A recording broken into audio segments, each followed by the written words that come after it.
Well, you've brought several DVDs here, and they all have amazing covers. You were telling us off camera that some of them are actually the same films, Yes. right? But then during, is it the distribution phase, then they change titles and covers? Yes. Okay. Well, basically what happens is when you get your foreign sales agent or foreign distributor who basically sells it to the other countries, they get all the artwork that you have to redo whatever cover they want, and they can retitle it to whatever title they want. And lots of times they'll add their own artwork. Like for example, this film is Dark Remains. This was kind of similar to the American cover, but they changed it a little bit. And then in Canada, yeah, I think it's Polish. In Canada, they really changed it. They decided, well, okay, we want a blue look, and it's unrated, which is funny because it's the same version as the rated version, but I guess they didn't re-rate it in Canada, so it's the unrated version. So that was their take on it, but still using the same basic poster art. But then when it got to Japan, they really loved the prison that was in the film. So they decided to go with Ghost Prison, and they added a prison that actually isn't the prison in the movie. And then they used this person from clip art who's not in the movie at all, but there is a ghost kind of like her in the movie. But they decided they wanted this look for the Asian market, so it's more of an Asian actress. So they went that way. So it changed. And then of course, I actually love this one a lot. Australia, they decided to focus on this. There's a ghost girl character in the movie, and they decided to make the focus more on her. So they totally changed the art and put the other ghosts kind of around her. But that was a really, I thought, creative, change. But it's all the same movie, so it's kind of funny. And then sometimes they'll change the title, like Ghost in the Needle became in Spain it became Asphyxia. And what's funny is they actually got to use, that was supposed to be the cover in the US for the movie, but they decided they couldn't use it because they had to get it rated back then. And the ratings board would not allow this image to be used for an R rating. And we had to deliver an R rating, or the other distributor wanted us to.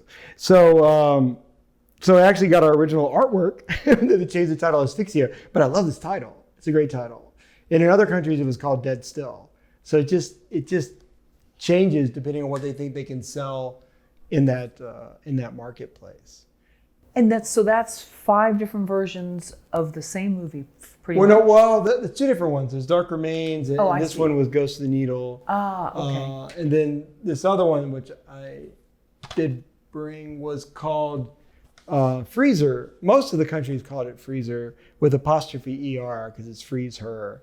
And this image kind of stayed the same in most of the countries, but in the US it got released differently. They decided to call it Cold Blood because they were worried that Freezer sounded too comedic, because it was like they're afraid that Freeze -er would make it feel more like it's a black comedy, but it's a very subtle, dark comedy.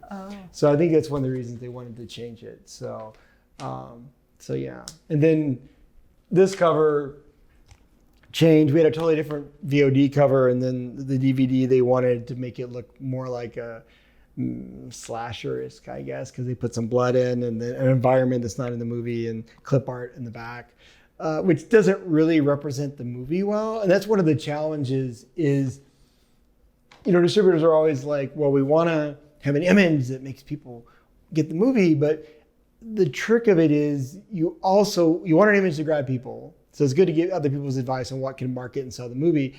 But what's important is you want the image to attract the people who are going to like the movie, because you want to be able to sell what you're really selling. And what you can run into with the cover is they can make a cover where they're selling to a different subgenre of horror, and maybe those subgenre fans won't be happy with the movie because it's a different movie, but the people who really like that movie and in a different subgenre of horror won't check it out because of the cover. So you kind of can get yourself in this trap. So it's tricky when dealing with distributors. You always want to get one that will work with you in terms of the cover art, or at least involve you in it. But it's very difficult, of course, for you to ever get final say on it. But it's always good to try to make it part of the process that you can be involved in it. So you can try to keep it on track to what you think represents the movie for what it is.